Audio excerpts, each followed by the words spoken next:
Today, our topic is going to be social media, and is it actually connecting us or is it actually controlling us? So, before we get started, a little bit about who I am and what I've done in the past. Currently, I am the Chief Data Officer at Cosmosys. I'm responsible for handling all the data related things and the AI related things. I'm also a part time software developer at a research lab at Fast University, and I've also worked as an AI engineer and a AI lead in the past. I've also won a couple of hackathons before, and hackathons की वजह से I would actually encourage all of you guys, अगर जो भी students वगैरह हैं यहाँ पे, to do participate in hackathons. आपकी क्योंकि tenacity भी बढ़ती है and quick thinking भी बढ़ती है, which is essential in this day and age. Anyways, so let's get started. So this this presentation or this session is based on perception. Or सबसे पहले, before we dive into anything, we need to understand what perception actually is. And perception, let's talk about it. First, let's talk about Rubin's ways. तो आपको एक picture नजर आ रही होगी left side पे. And what do you guys see? Any volunteers?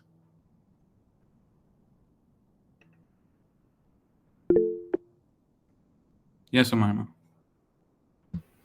Can you hear me? Yes, I can hear you. What do you I see when you see Rubin's ways?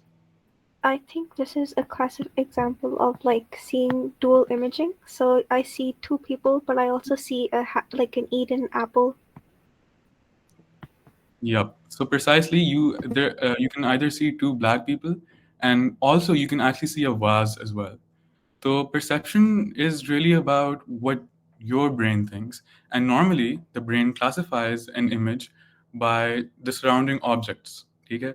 तो जो भी आप कोई चीज़ देखते हो, आप उसको डायरेक्टली उसको आइडेंटिफाई नहीं करते, आप देखते हो कि उसके अराउंड क्या है, and then you identify what you're actually seeing. And this is not only just in images or videos, this is also true in text. For example, if I say, okay, I'm going to the bank, or if I say that my friend was laying by the bank in the by the bank in the river.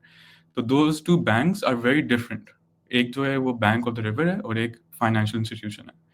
So if so that's basically how you perceive things. However, when the contours are not very equal, ambiguity starts to creep in. So the brain starts shaping what it sees. So, for example, in Rubin's ways, you can see that the shapes override each other, and one can think of two things at once. इसी तरह, there is this thing called the impossible triangle, and this takes it a step even further. This impossible triangle, yeah, actually, it's not physically. The reason why it's called the impossible triangle is because it cannot actually exist in the physical state of this world. It cannot exist in the three-dimensional world that we live in. And this object can only exist in a five-dimensional Euclidean space. But you can see that, but you can still see it, and you can still perceive it. And that's the power of perception. कि आपका दिमाग जो सोच रहा होता है, it's so, and everybody can think very very differently of the same thing. बहुत different तरीके से दो लोग perceive कर सकते हैं. Right? So I'm going to be now telling you guys a story about something I like to call the orange juice boy. So orange juice boy क्या है? Orange juice boy is a guy who has dissociative identity disorder, and every identity has a name. ठीक है? So precisely he has around 19 or 20 personalities, and one of his personality is named Timmy. Okay, so when Timmy drinks orange juice, he has no problem. But Timmy is just one of those out of a dozen personalities who alternate. So when Timmy alternates to another personality, he gets a severe case of hives because all of other personalities this patient has, they're allergic to orange juice. तो लेकिन एक personality भी he isn't. So the hives will occur even if Timmy drinks orange juice and another personality appears while the juice is still being digested. So while he's Timmy, मतलब suppose ये बंदा है और वो उस वक्त Timmy की identity में है और वो orange juice पी रहा है और एकदम से he transitions into another personality, he's gonna start getting hives. And this is such a remarkable difference in the same body. And these are leading scientists to study the physiology of patients with multiple personalities. And it's insane. मतलब आपकी body जो है, आपका दिमाग जो है, आपका जो mind है, it influences your body in such a manner that was not previously perceived. For example, Dr. Bennett Brown says that we're finding the most graphic demonstrations to date of the power of the mind to affect the body. Now, this is just one case study to show you guys कि एक आदमी अपनी सारी personalities में orange juice से allergic है, लेकिन एक personality उसकी ऐसी है that makes him believe that he's not allergic to orange juice, and his body actually responds in that manner, right? So now we've established how powerful your brain is into shaping realities. Or your reality, what you see every day, what you perceive every day, is based on how your brain functions. All right. The next thing, we've talked about how individual बंदा जो होता है वो reality को कैसे perceive करता है, right? Now we're going to start talking about how this starts to transform societies. And for that, I'm going to show you guys a 1-minute interview with Shah Rukh Khan. That the attacks were carried out by Muslim extremists. You yourself are a Muslim. How did that affect you? See, actually, I've never really thought of an extremist adding any other tag to them. A Jewish extremist or an English extremist or an American extremist or a Hindu extremist or a Muslim extremist. Extremist is an extremist. As soon as we start putting a tag to it is when we are actually inviting trouble. We're inviting trouble in the hearts and the minds of the world. If I hear a news piece or someone suddenly start giving an attachment to a bad act or even a good act, why don't we say the German tennis player? So as soon as I say German tennis player, I start assuming that Germany has great tennis players, which is a good thing. Putting bad associations to something, that you say the German killer or the Indian rapist, it starts... Then it labels a whole nation. It labels a nation. country, a nation, a group, which is wrong.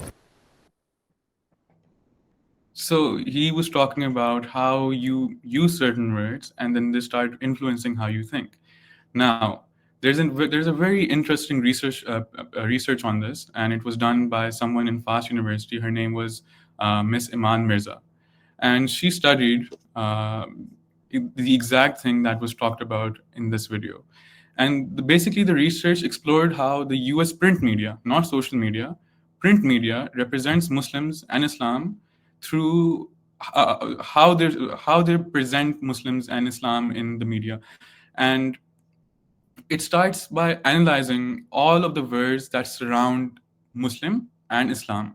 And then this research studies their impact on identity construction, right? So basically, to sum it up, Miss Iman Mirza collected a bunch of articles, around 110 or 115 articles. And she created a corpus of words. मतलब, a corpus of words simply means a collection of words of the articles in leading US newspapers. And uske baad, she used a tool to identify patterns and frequencies of the words and the words surrounding Muslims and Islams. And she categorized all of those words into nouns, verbs, and adjectives. And उन्होंने technique इस्तेमाल की, it's called lexical priming by Michael Hoy. You guys can study about it later. But basically, in a nutshell, it basically emphasizes the contextual and associative nature of language use. So, जब उन्होंने ये investigate किया, she found out that whenever the word Muslim was used, words like fighters, community, leaders, and terrorists were frequently appearing. When the verbs that were associated with Muslims were verbs like invaded, murdered, attacked, killed. So, and then the adjectives were like religious, Islamic, and conservative. So basically, the word Muslim was starting to be associated with aggression and extremism and religion. And then she studied how the words were contextualized with Islam. जब भी कोई इस्लाम के बारे में बात करता था, the nouns that were used were terrorism, extremists, culture, and state. And it was used to portray Islam as tied to violence and political conflict. Similarly, the verbs that were used were fight, and attack, and the adjectives that were used were radical, culture, and extremist. तो आप इस्लाम और मुसलमान को एक associate कर रहे हो एक बहुत एक एक्सट्रीमिस्ट एजेंडा के साथ, and you're basically making a societal segregation. And the problem with this is that these findings that basically showed you that the power of language in media was used to construct and manipulate identities. So just by like for a long period of time, targeting Muslims and targeting Islam with just language led people to believe, led people to associate कि मुसलमान किस तरह के लोग हैं और Islam किस तरह का religion है.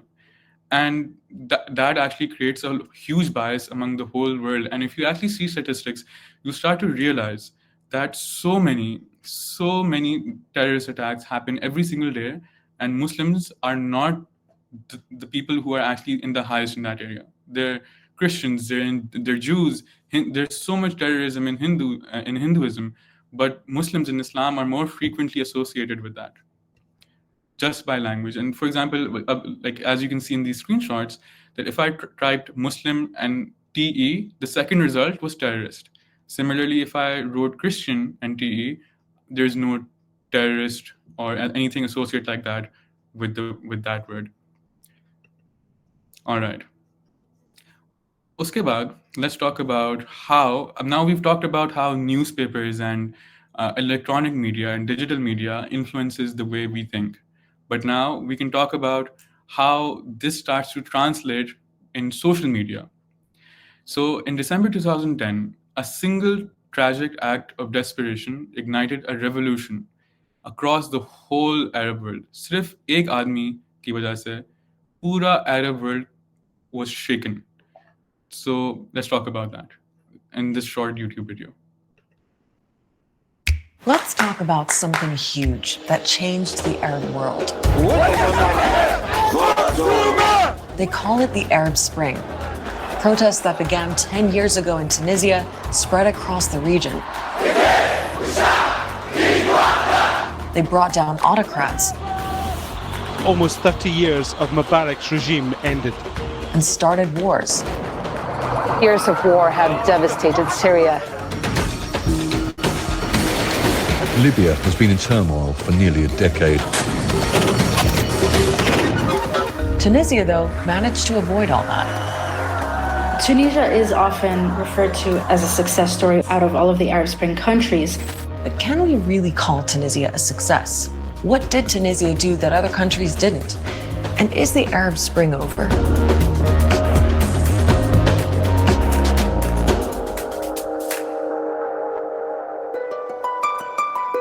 It probably makes sense that on the 10th anniversary of the Arab Spring, we look at how an act of extreme desperation started it all. It happened in Tunisia in December 2010. Mohamed Bouazizi sold fruit in the street. He was 26 years old, supporting his whole family and making hardly any money. One day, the police tried to confiscate his cart. They said he didn't have a permit, but Bouazizi said the officers wanted a bribe. A policewoman even slapped him. And when he tried to complain to local officials, he was ignored. So outside a government building, he set himself on fire. Mohammed died a few weeks later. Within weeks, there were protests across Tunisia. Mohammed's plight resonated with so many people because they were also suffering from some of the same frustrations. The most powerful man in the country brought down by one of the most powerless. People across the Middle East and North Africa felt inspired to demand change in their countries too. It does not seem that they are going to be easily satisfied unless the president himself stands down. They were calling on these governments to be held accountable for the social injustices that they were subjected to for decades. It was a revolutionary moment on a scale that we hadn't really seen since the struggles for independence from colonial rule. So here's a quick recap of what happened where. In Tunisia, the president was in power for 23 years, but he was kicked out after just a month of protests. Over in Egypt, it took just 18 days to get rid of Hosni Mubarak after 30 years. Egypt then got its first democratically elected president, Mohamed Morsi, but his government was overthrown by the military, and the military is still pretty much in charge. In Libya, Muammar Gaddafi was captured and killed after 42 years in power. That created a power vacuum and led to a civil war that's still going on. Yemen's president, Ali Abdullah Saleh, was pushed out after 33 years. But since then, the country's been more divided than ever, and fighting between the rebel Houthis and a Saudi-led military coalition has created one of the world's worst humanitarian disasters. And then there's Syria. It's sort of the exception because Bashar al-Assad hasn't gone away. What started as peaceful protests there became one of the worst conflicts of our time, with Assad's government, groups including ISIL, and foreign powers all fighting for control. Other countries had uprisings too, like Bahrain.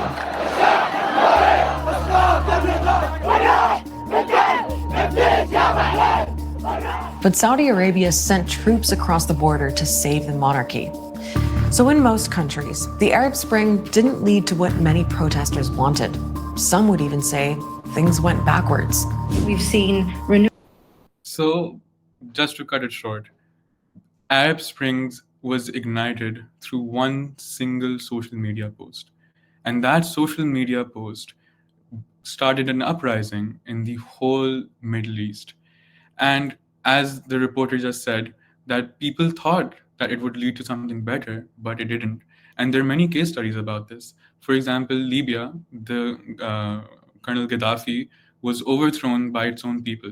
But little do people know that he was in conflict with Western powers at that time who wanted him gone. Just before Libyan president was overthrown, Libyan people were actually getting a lot of resources from the government. For example, if somebody got married, they would get houses and for free. But after this revolution, people started bickering with each other. And a civil war started turning out. Similarly, same thing happened with Yemen and Syria. Now, these revolutions may be a good thing or may be a bad thing. That's based on your perception. But what's key to highlight over here was how social media carried out this revolution single-handedly. And research shows that the news in social media actually travels much, much faster than news in electronic media, in traditional media. And that's something that you have to understand right now. This is 2010 and 2012. This is where social media was starting to grow. After the Arab Spring revolution, 88% of Egyptians and 94% of Tunisians, one of the people that were most affected by this revolution, said that most of their influence or most of the revolution's influence came from social media. And this is a huge number, 88% and 94%. That's basically everybody saying that this revolution was caused by social media. And the picture in the left, you can see how dramatic that is, that you have Facebook written on containers where people are just sleeping on sand. Isn't that insane to think about? Ever since social media started, it has grown exponentially, especially after 2010. Currently, almost 5.14 billion people use social media. And among all those people, the average amount a person uses social media in a single day is 2.67 hours. That is a huge number. That's basically telling you that almost all of the educated population in this world uses social media. I doubt there's a single person in this meeting that does not use social media of any sort. Some of you might not use Facebook as much, or some of you might not use TikTok, but all of you use one sort of social media. And a lot of you spend hours on it every single day. And that's when the shift happened.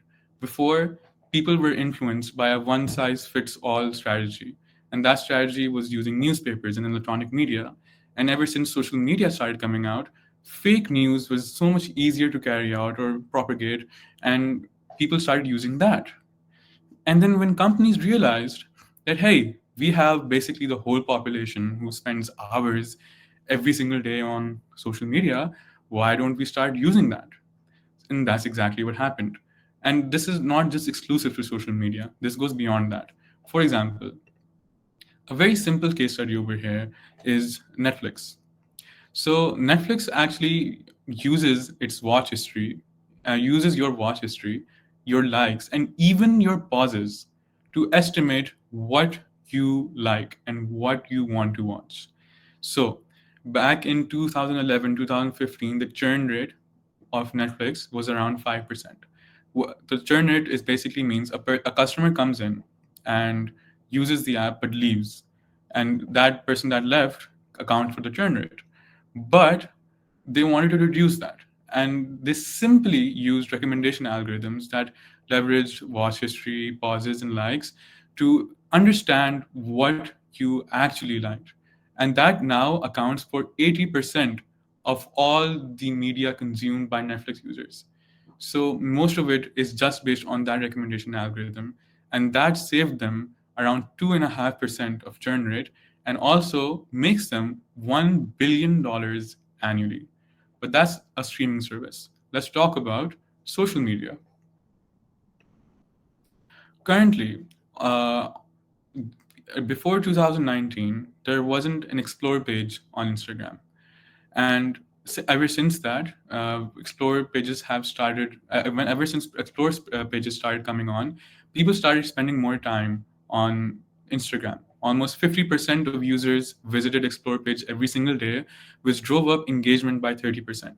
But those metrics, they're useless. What's more important is to understand how much time people started spending more. People from using Instagram for 15 minutes a day, now an average Instagram user started using Instagram for 33 minutes a day. And if you talk about Gen Zs or millennials, they actually started using Instagram for over 1 hour and 30 minutes every single day. So what's important to note here is now not only companies are using your data to make you stay in their application. Now they're going to start making money off of you, and that's what Instagram does. A simple thing for me was I was looking for Spider-Man hoodies the other day, a couple of weeks ago, and I searched Google for it, and I started looking at hoodie pages more, and I kid you not, 1-2 घंटे के अंदर I started seeing a lot of Spider-Man hoodies on my explore page. And it actually started making me wonder, like, मैं खुद एक data scientist हूँ, and even I was baffled about how quickly Instagram knew what I was looking for and started recommending me things.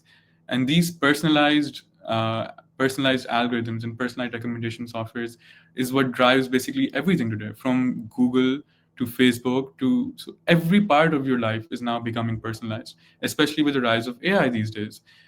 And what was really interesting to me was I was using ChatGPT the other day, and I came across this LinkedIn post, and that said to ask ChatGPT what it thinks of you.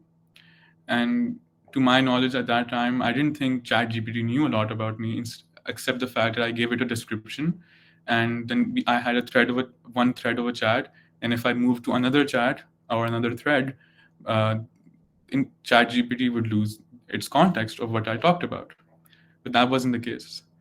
I asked ChatGPT to summarize who I am, and it did so accurately that it made me start to wonder, maybe this person knows more about me than maybe my parents or maybe people who I interact with on a daily basis.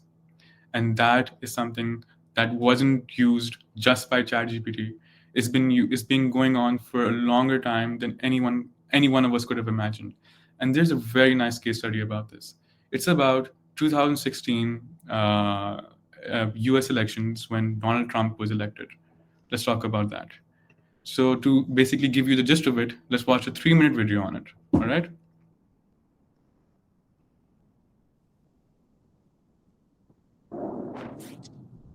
The big data company Cambridge Analytica used an algorithm capable of psychologically profiling users from their Facebook interactions alone. But how does it work? The Big 5 personality test has been used by psychologists for years. It scores you on 5 core traits.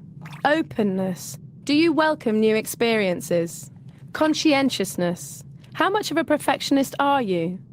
Extroversion. Do you love a party?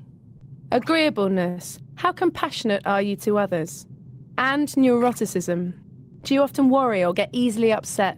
Blended together, these broad traits sort people into personality types. For example, this is the adventurer. She's open, a bit neurotic, and loves variety.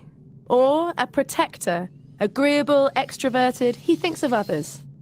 Or an executive, conscientious and open, she's a natural leader. And the algorithm? It's been proved impressively accurate. With just 10 likes, and it's better at guessing what kind of person you are than your colleagues. 150 likes, it's more accurate than your parents. And just 300 likes, it's better at predicting your personality score than your partner. But every day we share more than just likes. Our digital footprint is a vast, ever-growing web of status posts, shares, messages, photos, all of which provide Facebook further insight into who we are. Cambridge Analytica were employed by President Trump's campaign during the 2016 US elections. The company's former boss, Alexander Nix, claimed before the election to have predicted the Big Five score of every adult in America. But what did they do with that information? On Facebook, hundreds of adverts were posted every day, targeted at specific personality types, tailored towards people's innermost fears, needs, and emotions. For example, one of Donald Trump's key pledges was to defend the Second Amendment, the right of the individual to carry a gun. It was a user's Big Five score which dictated which advert landed in their newsfeed. For example, the adventurer, the open-minded but often impulsive, sometimes nervous individual might have seen something like this. An advert sending a message that freedom must be protected from outside threats. Or, for the protector, the guardian, an advert like this, suggesting guns are an essential tool in safeguarding others. And finally, the executive, the rational thinking forward planner, receives a message about protecting her family and the future. But can big data win an election? Cambridge Analytica claim it did. They say it was their data and their research that gave President Trump the winning margin. But that's near impossible to prove. No one can track in retrospect who voted which way because of which advert. There are simply too many variables. Political parties around the world will be considering the lessons of Cambridge Analytica. The big data genie is out of the bottle. But will it change the adverts you see in your next election? And will those adverts change your mind? So, before, when we were talking about Instagram, we were talking about personalized targeting of ads. But now this is a whole new scale.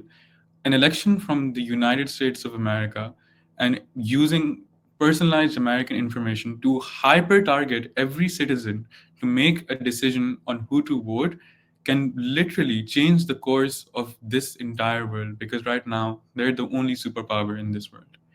And that statement alone is insane enough to make you wonder that every time you interact with anything online, these companies like Cambridge Analytica are starting to profile you based on it.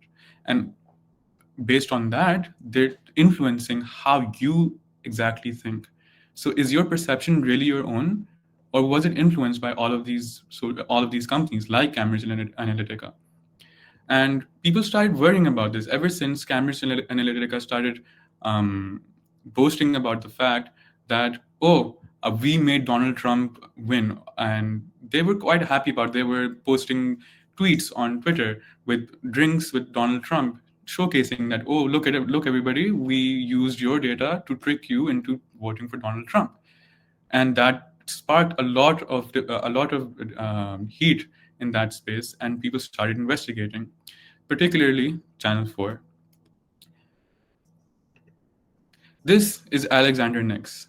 And the picture next to Alexander Nix is of the Sri Lankan election. So what does this have to do with that? Let's talk about it. Channel 4 News, which is a news program broadcast by the British Public Service Channel, conducted an investigation into Cambridge Analytica starting in November 2017. Note, the elections ended in 2016. An undercover reporter started posing as a potential customer for Cambridge Analytica, hoping to help the Sri Lankan candidates to get elected. And the video footage from this operation was published on 19 March 2018. And from this footage, the Cambridge Analytica executives say that they had worked over 200 elections across the world. And Alexander Nix recorded that in this investigation, talking about how that he used honey traps and bribery strings and prostitutes for opposition research. For example, Alexander Nix offered to discredit political opponents in Sri Lanka with suggestive videos using beautiful Ukrainian girls and offers of bribes, even if the opponents did not accept the offers. And he also said that he uses Israeli companies to entrap political opponents with bribes and other sexual natured tasks. And the Wall Street Journal confirmed that it was referring to something called the Psy Group. So this company just said, and it was recorded in an official investigation, that they've helped over 200 elections in the world. They have discredited many political opponents using money or other things that are too heinous to even describe. And they use that to influence the population. These small little reels that you see every day about political scenarios basing around all the world is not something that just came out on your algorithm. It's so much more than that. It's companies using data and using hyper targeting to influence exactly what you think and who you should vote for. So Instagram might be, or Facebook might be something that you use as a pastime, or maybe something that you used as a relaxant, something that you use just to pass the time, right? But these companies, they use it for much more than that. They use it to manipulate you, to influence you, and to make your perception completely different. So every time you see something on social media, don't just blindly believe it. And if you like something like that, I would recommend you start learning it. And data literacy is something that's going to be needed very much now. And if you want to become someone that uses data for good, you can start to learn how to use data. Currently, data is the most valuable commodity in the world. Previously, it was oil, and now it's data. And if I had to start learning about data, I would go back to my degree and start learning it. But if you guys don't have the opportunity to do a degree in data science, you guys can simply get started on many courses around the internet. There are so many good courses from Google itself. I personally actually started doing a course back around 2 years ago for data analysis from Google. And one of the first things it starts teaching you is understanding data. And once you've done that, you can use these tools like Google Cloud and their Data Science Studio, Google Colab, Apache Spark, TensorFlow, Scikit-learn, Pandas, and PyTorch to start using data using data to make a positive impact. Personally, I've used a lot of Google's products as well. For example, recently I had a project I had to do I needed resources like GPUs to train an AI model. And I used Google's Colab to do so. And I only spent around 6,000 rupees, and I trained an entire AI model that understands Urdu voice and transcribes that into text. And the accuracy it had was 25%.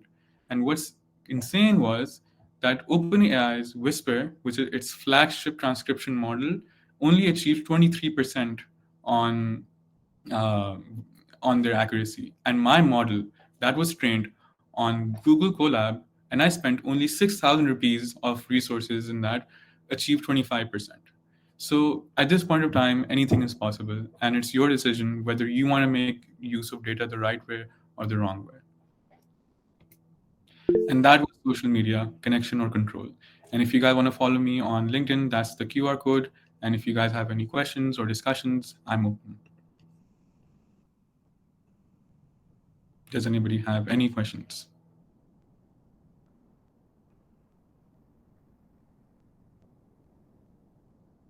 Yes, Umar.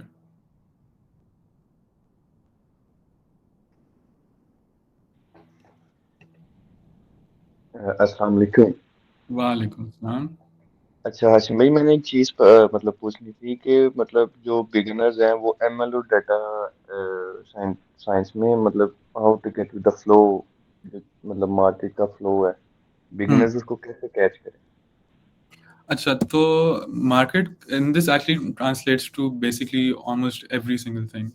आप computer science में जाना चाहते हो, software engineering में जाना चाहते हो, cyber security में जाना चाहते हो, या फिर डेटा साइंस में जाना चाहते हो, market hasn't been the best these days, और market is slowly going down.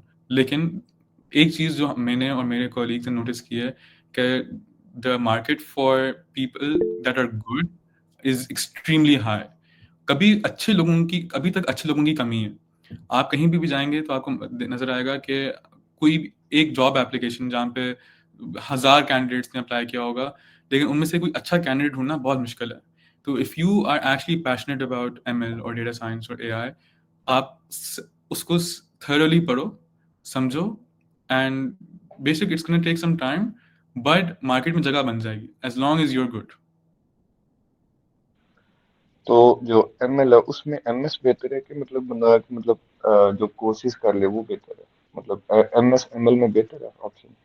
Yeah, personally, I would suggest that instead of going for degree courses, try doing project-based learning. अभी especially like for the market right now, मसला क्या आता है लोगों का कि वो बहुत ज़्यादा फोकस करते हैं on certifications and doing this lecture, doing that lecture, and attaching it to your resume. Trust me, a recruiter, when they're seeing your resume, a project that has impact would favor you more than anybody else just from that project. Based on we project is more valuable than any sort of certifications वगैरह। तो सिर्फ courses करने से आप बंदा सीखता नहीं है, खुद इम्प्लीमेंट करने से सीखता है। एंड डिग्री कर ली, उसके बाद आप साथ साथ बेशक छोटे मोटे कोर्सेज करो, लेकिन साथ साथ प्रोजेक्ट्स करो, और उस तरह के प्रोजेक्ट्स करो जो आपको लगता है that has meaning in the world.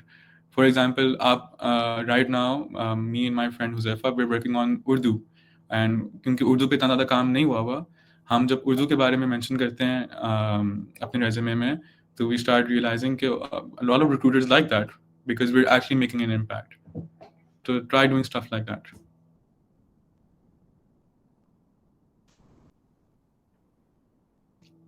Does anybody else have any questions? Ji Usama.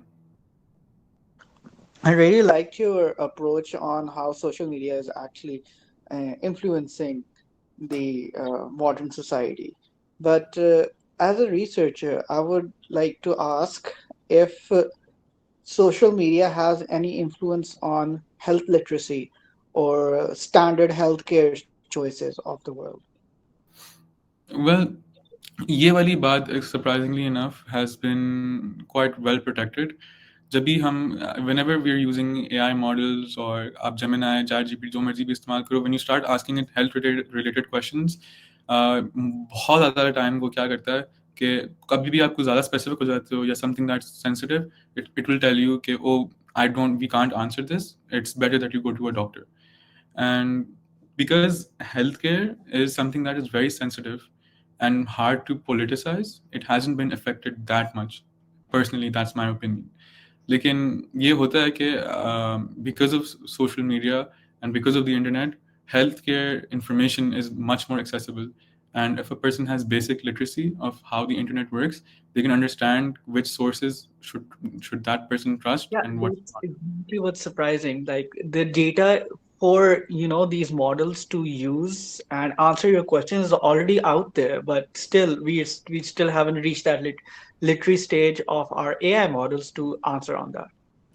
Achha, that's an interesting way to look at it. लेकिन I would say something that's more the lines of, for example, जब मैं coding कर रहा होता हूँ, तो I use ChatGPT or Gemini or whatever AI tool, and a lot of the time it's wrong और मैं इसको कोड लेता हूँ, मैं इसको टेस्ट करता हूँ एंड आई रियलाइज कि वो गलत है, but that's okay, that's my field, अगर गलत है तो मैं दोबारा ठीक कर दूंगा। लेकिन मेडिकल में they can't afford to do that, because एक दफ़ा अगर गलत कुछ हो गया तो कोई बंदा मर सकता है, right?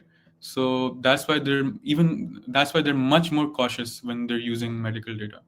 So even if they have data, even if they can make accurate predictions, even a very classic example of this would be, okay, would you say that an AI model with 99% accuracy is an accurate model, right? You could say that, right? Yeah, definitely. Lekin in the context of fraudulent ATM transactions, an AI model that predicts कि हर transaction जो है वो सही है उसकी, और लेकिन मसला ये होता है कि आप जब fraudulent transaction करते हो, only like 1 out of 100 transactions are false. तो even if the AI model predicts कि 100% of the time कि जो transaction है वो सही है, it will get 99% accuracy. But is that model usable? No. तो फॉर ईच डोमेन आपका जो मॉडल की एक्यूरेसी और मॉडल जिस तरह आंसर करता है वो डिफर करता है। तो even if the model has information about health, it might not be good enough for it to be used by medical professionals. Thank you very much for answering my question. Clarified it. Thank you. Does anybody else have any questions?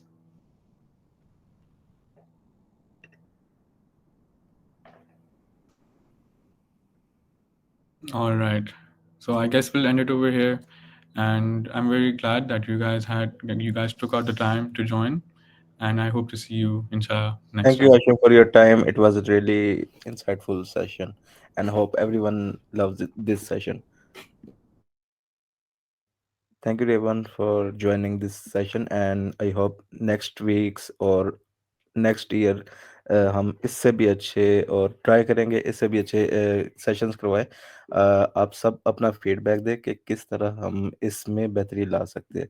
So we will try our best to bring new speakers and उस topic पे session करवाएंगे जिसकी ज़्यादा need होगी basically. Thank you everyone for joining and I hope to see you next week इंशाल्लाह। अल्लाह हाफिज़।